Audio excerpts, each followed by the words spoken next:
बिहार की राजनीति में मुख्यमंत्री नीतीश कुमार रह रह कर तमाम ऐसी गलतियां कर रहे हैं जो उन्हें बिहार की सत्ता से बेदखल कर देगी, बाहर का रास्ता दिखा देगी। और इसी कड़ी में उन्होंने बिहार विधानसभा में राबड़ी देवी को जो अपशब्द कहे हैं। हस्बैंड का है तो कौन सी है भैया तू कौन सी जो है सो हस्बैंड का है। गुस्से में आकर हो या किसी सेंटिमेंट के साथ हो या पहले से ही प्लान बना के आए हो को ऐसा बोलना है बिहार विधानसभा में, कुछ भी हो नीतीश कुमार के लिए यह सही नहीं कहा जा सकता। पूरे बिहार क्या पूरे देश में इस चीज़ की निंदा हो रही है, किरकिरी हो रही है। जितने भी न्यूज़ चैनल हैं सारे नीतीश कुमार पर इस चीज़ को लेकर टूट पड़े हैं, क्योंकि राबड़ी देवी विपक्षी पार्टी की विधायक के साथ साथ बिहार की पूर्व मुख्यमंत्री भी है। राबड़ी देवी एक महिला भी है, एक महिला को आप ऐसा नहीं कह सकते। राज्य की ही मुख्यमंत्री रह चुकी है वो इससे पहले। इसके अलावा उनके दो बेटे विधायक हैं और दोनों से आप समर्थन लेके मुख्यमंत्री बनते हैं बिहार में, ये भी कोई छुपी हुई बात नहीं है। और उस पर से ये पिछड़ी जाति से आती हैं, यादव पिछड़ी जाति है बिहार में, और पिछड़ी जाति से आने वाली महिला को आप ऐसा बोलते हैं, ये तो पूरे बिहार के जो यादव जी हैं वो एकजुट हो जाएंगे कि हमारे राबड़ी देवी जी का अपमान किया है नीतीश कुमार ने, इस बार हरा देना है नीतीश कुमार को चुनाव। पूरे यादव एकजुट हो जाएंगे और उस चीज़ का भार न तो जदयू सह सकती है न भाजपा सह सकती है। इसके अलावा नीतीश कुमार एक से एक गलती तो पहले से भी करते रहे हैं। कभी दशहरा में गए तो तीर छोड़ने की जगह धनुष ही छोड़ दिए। गांधी जी को याद किया जा रहा होता है, सभा में मृत्यु शती मनाई जा रही होती है, नीतीश कुमार वहां जाकर ताली बजाने लगते हैं मौन धारण करने की जगह। जनगण मन का पाठ हो रहा होता है, वहां पर वे टोका टोकी करने लगते हैं। इस पर भी आलोचना हुई थी पूरे देश में। और एक तरह से देखें तो इस तमाम तरह की गलतियों को आप दरकिनार भी कर दें तो कम से कम बोलने के स्तर पे तो आपको सावधानी बरतनी चाहिए। और ऐसा हम आपको बहुत पहले से कहते आ रहे हैं कि नीतीश कुमार को पूरे अच्छे से ख़त्म करने की प्लानिंग चल रही है। थोड़ा उम्र हो चुकी है नीतीश कुमार की, थोड़ा बूढ़े हो चुके हैं, तो थोड़ा अनाप शनाप बोलते हैं, इधर उधर कर देते हैं कभी कभी, लेकिन फिर भी राजनेता तो उन्हें समझा ही जाता है।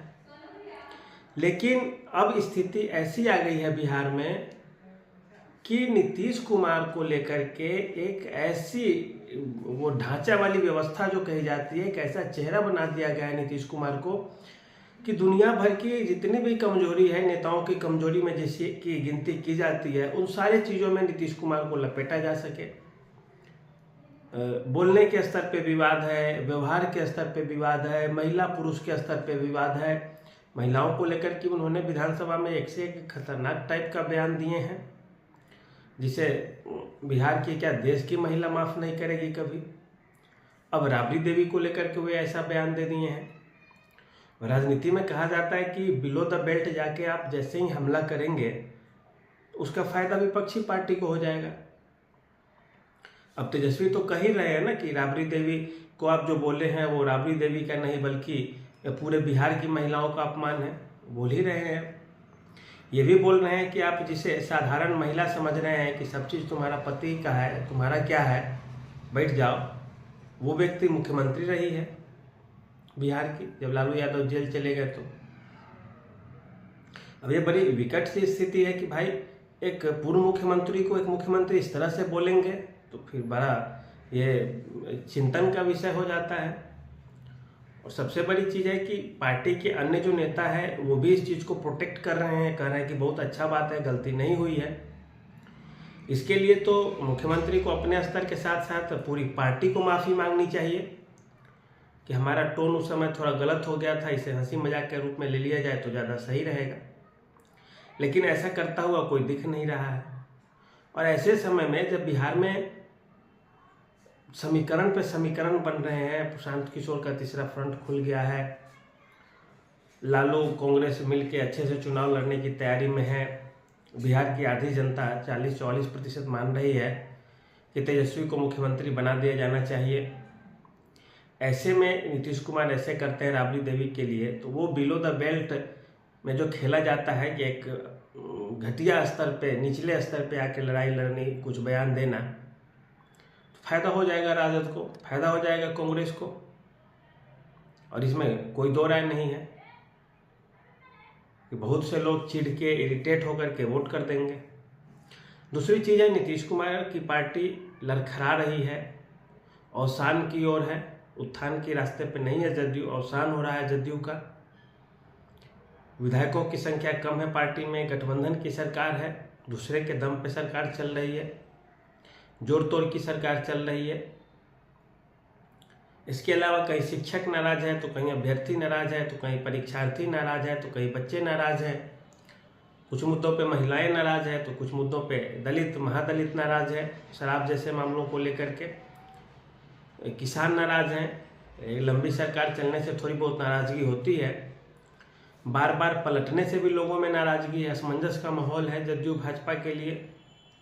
और भाजपा वाले तो कम से कम ये चीज़ समझ जाए, उनको टोका टोकी करनी चाहिए कि ऐसा नहीं है, आप बोल रहे हैं मुख्यमंत्री जी, ठीक है, लेकिन कभी कभार बोलिए, ज़्यादा नहीं बोला जाए, अब चुनाव नज़दीक आ गए हैं। और इस तरह के हालात रहे तो निश्चित रूप से जदयू को वोट मिलने नहीं जा रहा है। जदयू की स्थिति ऐसे भी चुनाव में थोड़ी खराब है, इस बार प्रदर्शन थोड़े खराब चल रहे हैं, और उम्मीद भी है कि अब प्रदर्शन और खराब ही होगा, अच्छा तो नहीं ही होगा। ऐसे में देखिए, सोच समझ के मुख्यमंत्री को बोलना चाहिए था, अन्यथा बड़ा परेशानी हो जाएगी, अब आगे चल के और ज़्यादा हो जाएगी। तेजस्वी इस चीज़ को राजनीतिक रंग दे देंगे, मीसा भारती राजनीतिक रंग दे देंगी, राबड़ी देवी दे देंगी रंग राजनीतिक, रोहिणी आचार्य ने लिखा ही है। ऊपर से समझाने वाला कोई नहीं है। टीम नीतीश कुमार की पहले ही आपको बोल चुके हैं कि वो चाहती है कि नीतीश कुमार खत्म हो जाए।